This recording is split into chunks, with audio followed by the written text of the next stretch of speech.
The South Dakota Constitution demands that state government provide equal opportunity to education for all of its citizens.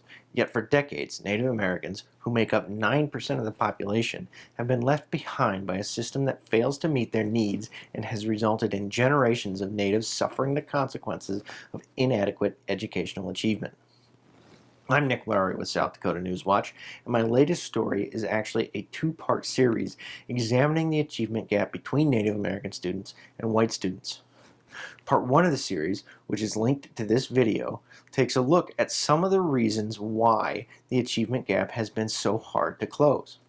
As it turns out, no other group of Americans has as troubled a past with government-funded education as the country's indigenous population. Education was actually used as a weapon against indigenous cultures, most famously through boarding schools, whose purpose was literally to eradicate native culture, spirituality, and language. Boarding schools left a legacy of trauma and abuse that Native American communities are still struggling with today. Now, though, there is new hope on the horizon.